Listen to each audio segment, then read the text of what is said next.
मैं कोई म्यूजिशियन का बेटा नहीं हूँ, किसी बड़े सिंगर का बेटा नहीं हूँ। मैं एक नॉर्मल फैमिली से आया हुआ एक आम लड़का हूँ।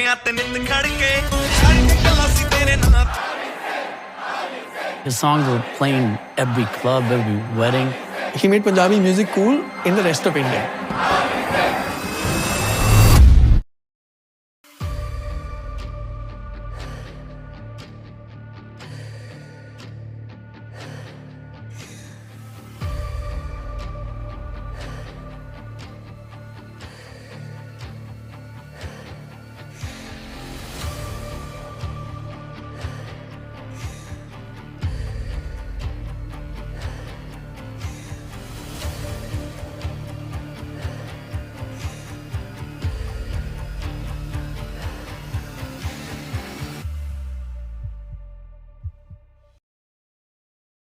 अंडरग्राउंड रैपिंग बैटल से इंडियन म्यूजिक इंडस्ट्री को रूल करने तक का सफर। एक ऐसा समय कि उस इंसान के गाने के बिना कोई पार्टी शुरू ही नहीं होती थी। इंडिया का बच्चा बच्चा उस इंसान का नाम जान चुका था। जहां पर most of the time Indian audience music के लिए बॉलीवुड पे डिपेंड रहती थी, वहां पे इस इंसान ने आके इंडियन ऑडियंस को हिप हॉप के बारे में बताया। लेकिन इतनी बड़ी सक्सेस देखने के बाद फिर अचानक से गायब हो जाना, बिना किसी ब्रेक अनाउंसमेंट के वो इंसान इंडस्ट्री से पूरा गायब हो गया, जैसे कि वो कभी इंडस्ट्री में था ही नहीं। लेकिन उसके बाद वो इंसान वापस आता है और वापस से पूरी म्यूजिक इंडस्ट्री में बता देता है कि असली राजा कौन है। Yes, this is the story of Yo Yo Honey Singh.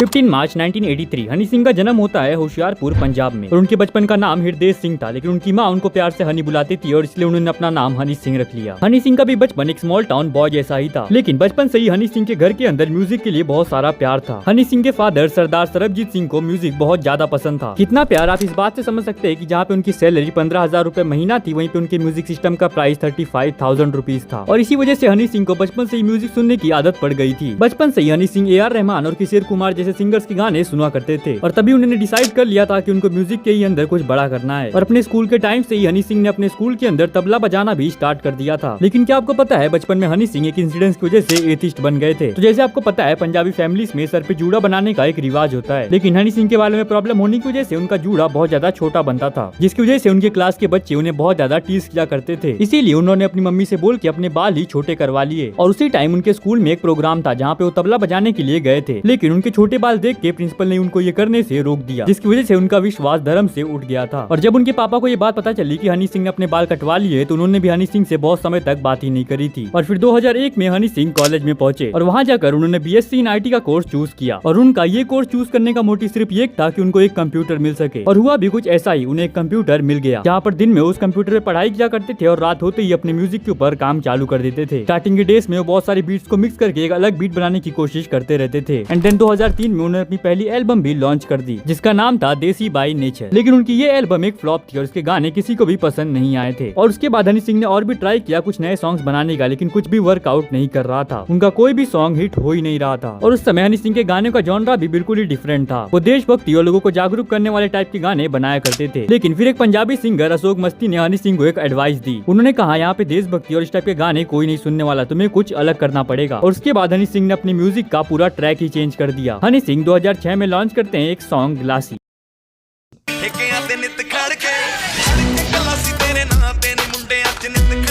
और यहाँ से शुरुआत हो जाती है हनी सिंह के उस आइकॉनिक फेस की। ये सॉन्ग रिलीज होते ही लोगों का एकदम से फेवरेट बन गया, बिकॉज ये सॉन्ग उस टाइम की म्यूजिक से बहुत ही ज्यादा डिफरेंट था। और अगर मैं आपको बताऊं कि उस सॉन्ग के हिट होने के पीछे का रीजन क्या था, तो बात ये थी कि उस टाइम लोग वेस्टर्न कल्चर को अडेप्ट करने की कोशिश कर रहे थे। पूरे यूथ के अंदर हॉलीवुड मूवीज के लिए वेस्टर्न कल्चर के लिए बहुत ज्यादा एक एडमायरेशन बढ़ गई थी। लेकिन अभी भी इंडियन पार्टीज वगैरह में वही पुराने हिंदी बॉलीवुड गाने चला करते थे और इंडियन म्यूजिक सीन को जरूरत थी कुछ इसी तरह के साउंड ट्रैक की, जो हनी सिंह ने लाके दे दिया। हनी सिंह का ग्लासी सॉन्ग इतना बड़ा हिट हो गया कि वो उस टाइम के BBC चार्ट्स में नंबर 1 रैंक करने लगा। और उसके बाद 2006 से लेके 2010 तक हनी सिंह ने एक से बड़े 8 हिट सॉन्ग्स देना स्टार्ट कर दिया। हनी सिंह के सॉन्ग्स ने उस समय के बड़े बड़े सिंगर्स को एकदम से पीछे छोड़ दिया था। हर पार्टी और हर शोज में हनी सिंह के गाने एकदम से बजने लगे। लेकिन फिर 2011 में कुछ ऐसा होता है जिसने इस सक्सेस को और भी ज्यादा बड़ा कर दिया और हनी सिंह के फेम को इंटरनेशनली ले जाने के लिए काम किया। हनी सिंह लॉन्च करते हैं अपनी एक न्यू एल्बम इंटरनेशनल विलेजर, जिस एल्बम के अंदर हनी सिंह उस टाइम के 12 बिगेस्ट पंजाबी आर्टिस्ट के साथ कोलैब करते हैं। और इस एल्बम का पहला गाना रिलीज होता है जिसका नाम था डोप शो। इस गाने ने आते ही पूरे इंटरनेट को एकदम से क्रेजी कर दिया। इंटरनेट पे एक ऐसी सुनामी आ गई जो कि हर चार्ट्स पे रैंक करने लगी। लेकिन उसके बाद हनी सिंह रिलीज करते हैं इस एल्बम का दूसरा सॉन्ग जिसका नाम था ब्राउन रंग।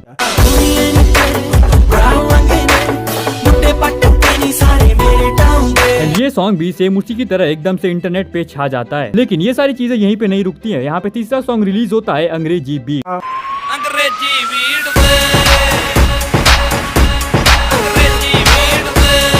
और इसी तरह इस एल्बम में एक से बढ़ के एक गाने हनी सिंह ने डाल दिए थे। जिस एल्बम के अंदर उन्होंने बहुत सारे सिंगर्स के साथ कोलैब किया, जैसे कि बादशाह, दिलजीत दोसांझ, और पूरी तरीके से इंडियन म्यूजिक इंडस्ट्री पे अपना हाथ जमा लिया। हनी सिंह के सॉन्ग सिर्फ इंडियन और पंजाबी ऑडियंस ही नहीं बल्कि इंटरनेशनली भी बहुत ज्यादा रूल करने लगे। लोग सिर्फ हनी सिंह की म्यूजिक को ही नहीं बल्कि उनके हेयर स्टाइल को, उनका क्लोथिंग स्टाइल को, सब चीजों को बहुत ज्यादा पसंद करने लगे। उस समय के अंदर हर एक बच्चे को बस हनी सिंह जैसे बाल रखने की आदत पड़ गई थी और उसे हम कह सकते हैं वो एक हनी सिंह का एरा था। अब बॉलीवुड की भी नजर हनी सिंह पे पड़ चुकी थी और उसके बाद बॉलीवुड की एक मूवी कॉकटेल में हनी सिंह का गाना अंग्रेजी बीट को यूज किया गया। हनी सिंह के बहुत सारे और भी गाने आना स्टार्ट हो गए। उसमें से एक गाना था ब्लू आइज और शायद मुझे इस गाने के बारे में बताने की जरूरत नहीं है कि उस समय ये गाना कितना बड़ा हिट बन चुका था। और उसके बाद हनी सिंह ने शाहरुख खान के लिए भी एक सॉन्ग बनाया जिसका नाम था लुंगी डांस, जो कि उनकी मूवी सनई एक्सप्रेस में यूज किया गया था। और उसके बाद एक और एल्बम आती है हनी सिंह की जिसका नाम था देसी कलाकार और इस एल्बम का सॉन्ग देसी कलाकार हनी सिंह के लेजेंडरी सॉन्ग्स में ऐड हो जाता है।